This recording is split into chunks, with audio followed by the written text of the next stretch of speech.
اور اس کے علاوہ ایسے زونز بنانے ہیں جہاں پہ واٹر کو ریچارج کیا جا سکے، نہ کہ اس کو جو ہے وہ فلڈ کی شکل میں اس کو کیا جائے۔ وقت کے ساتھ ساتھ سوشل میڈیا نے تباہی کی روک تھام اور کنٹرول میں اہم کردار ادا کیا ہے۔ ڈیزاسٹر مینجمنٹ اتھارٹی نے ٹویٹر اور فیس بک اکاؤنٹس قائم کیے ہیں اور ان کے لیے ایک پیشہ ورانہ ٹیم وقف ہے جو عوامی سوالات کا جواب دیتی ہے۔ اس کے علاوہ ہیلپ ہاٹ لائن پر 24 گھنٹے سروس کے لیے پیشہ ور کسٹمر سروس سٹاف موجود ہے۔ ہمارے پاس کوئی 18 لاکھ لوگوں کا ڈیٹا جو ہے دریائی علاقوں کے ساتھ ساتھ ہے، وہ ہم نے لیا، ان لوگوں کے گھروں کے سروے کیے، وہاں پہ کیا کیا فیسلٹیز ان کے پاس اویلیبل ہیں وہ ساری ہم نے دیکھی۔ اب ان 18 لاکھ لوگوں کو ہم موبائل کے تھرو ایک ایس ایم ایس بھیجتے ہیں، ہمارے پاس ایک ایس ایم ایس کا سافٹ ویئر موجود ہے، اور وہاں پہ ان کو ہم فون کالز بھی کرتے ہیں۔ سوشل میڈیا ہمارا بہت ایکٹیو ہے، ہم نے 3-4 ہمارا یوٹیوب چینل بھی ہے، اس پہ بھی ڈیلی آ جاتی ہے فور کاسٹ۔ اس کے علاوہ بھی ہمارے لوکل چینلز ہیں، ہم نے مختلف زبانوں تک چینل بنائے ہوئے ہیں، یعنی لاہور سے ہم پنجابی میں ایک وہ ویکلی ایک فور کاسٹ ایشو کر دیتے ہیں، لوگوں کو بتا دیتے ہیں، اویئرنیس دے دیتے ہیں۔ ہمارا تو کافی الیکٹرانک میڈیا جو ہے نا وہ کام کر رہا ہے، تو اس سے لوگ کافی مستفید بھی ہو رہے ہیں۔ اس کے علاوہ مصنوعی سیارے براہ راست سیلاب کا مشاہدہ کر سکتے ہیں اور آب و ہوا، زمین کے استعمال اور بنیادی ڈھانچے میں تبدیلیوں کی وضاحت کر سکتے ہیں جو سیلاب کے ماڈلز میں ظاہر نہیں ہوتے۔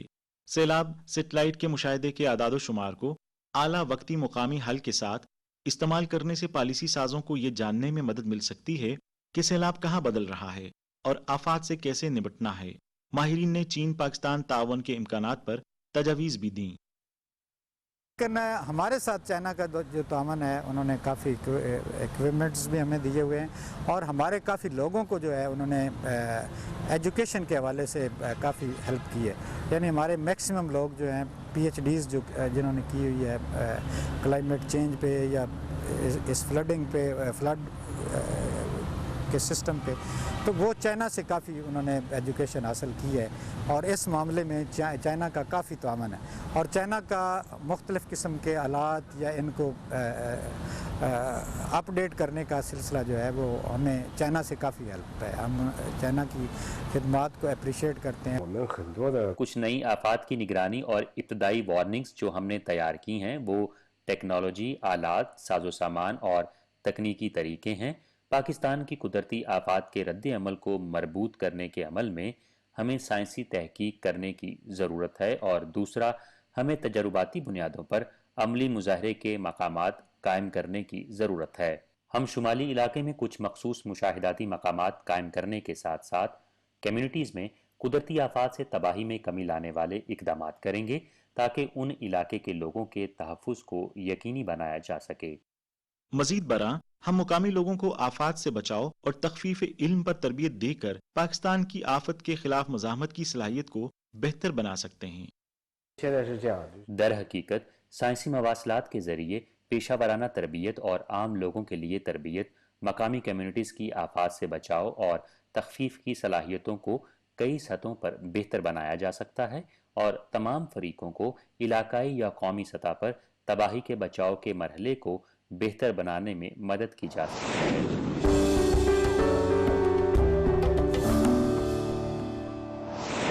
آج کے پروگرام میں پاک چائنا ایکسپریس کے رپورٹر ظفر ملک نے چین کے شہر شنگھائی میں ڈرائیور کے بغیر کار کا تجربہ کیا۔ آئیے مل کر رپورٹ دیکھیے۔ تو اس وقت ہم ہیں شنگھائی میں AI-5G بغیر ڈرائیور کے جو گاڑی ہے وہاں سینٹر پر موجود ہیں، اور ہم آپ کو سیر کروائیں گے اس گاڑی کی، اور ہم آپ کو دکھائیں گے کہ آنے والے وقتوں میں آپ کو سڑکوں پر ایسی ہزاروں گاڑیاں نظر آئیں گی جن پر ڈرائیور نہیں ہوں گے بلکہ آپ بیٹھے ہوئے ہوں گے، اور وہ خود بخود رکیں گی، کوئی سگنل آئے گا تو اس پر رکیں گی اور آپ کو اپنی منزل مقصود تک باحفاظت اور تیز ترین طریقے سے پہنچائیں گی۔ تو لیکن یہ کیسے ممکن ہوگا آج ہم آپ کو دکھائیں گے۔ اور یہ جو میرے پیچھے دو گاڑیاں کھڑی ہوئی ہیں یہ AI یعنی کہ مصنوعی ذہانت جو ان میں ایسے آلات لگے ہوئے ہیں کہ جو خودکار طریقے سے چلتی ہیں، اس میں ڈرائیور کی ضرورت نہیں ہوتی، آپ ایک کمانڈ دیتے ہیں کہ آپ نے اس جگہ پر پہنچنا ہے اور آپ وہاں پر پہنچ جاتے ہیں۔ So let's stay with us and explore this one in Shanghai. ملک 5G سے لیس self driving car Marvel R کی پہلی نشست پر بیٹھ گیا۔ اس تجربے پر مامور حفاظتی عملے نے موبائل فون میں ایپ کے ذریعے پہلے سے تیار کردہ راستہ کھولا اور کار چلائی۔ گاڑی آہستہ آہستہ چلتی ہے اور مسلسل آگے بڑھتی رہی۔ جب کسی چوراہے کا سامنا کرنا پڑتا ہے، ٹریفک لائٹ کا رنگ، اشارہ کھلنے میں باقی سیکنڈ اور دیگر معلومات خود بہت سینٹر کنسول کی سکرین پر ظاہر ہو جائیں گی اور وقتاً فوقتاً اصل صورتحال کے مطابق اپ ڈیٹ ہوتی رہیں گی۔ دیکھیں میں نے 5G سے جو لیس تھی یہ ٹیکنالوجی، اس کا ابھی گاڑی کا اس میں بیٹھا ہوں اور وزٹ کیا، انتہائی خوبصورت اور انتہائی جدید آلات سے آراستہ ہے یہ گاڑی۔ یہ خود بخود چلتی ہے، آپ دیکھیں یہ صرف ہماری سیکیورٹی کی احتیاط کے لیے بیٹھی ہوئی ہے خاتون، یہ کچھ اس کو ہلا نہیں رہی بلکہ یہ گاڑی خود چل رہی ہے۔ 5G سگنل کے ساتھ گاڑیاں خود بخود پلوں، ٹریفک لائٹس اور موڑ کا تعین کر سکتی ہیں۔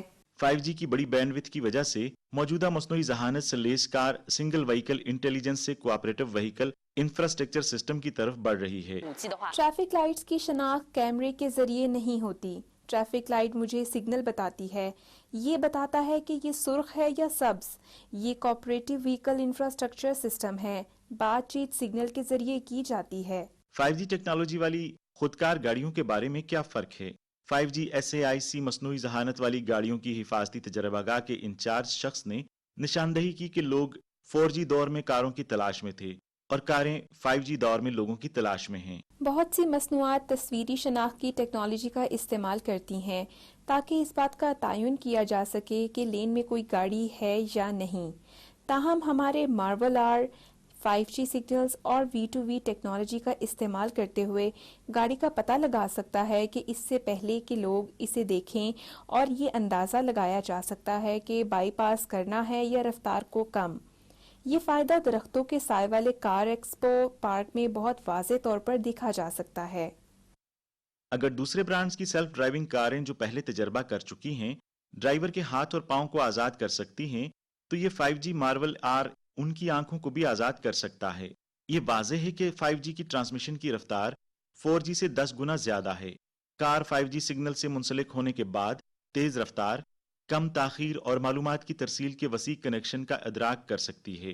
عام آدمی کی شرائط میں یہ خودکار گاڑیوں کی رد عمل کی رفتار اور پوزیشننگ کی درستگی کو بہت بہتر بناتا ہے۔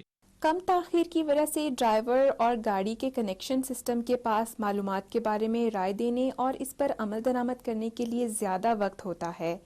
اس کا مقصد ڈرائیوروں کے لیے محفوظ اور زیادہ مؤثر ڈرائیونگ کا تجربہ یقینی بنانا ہے۔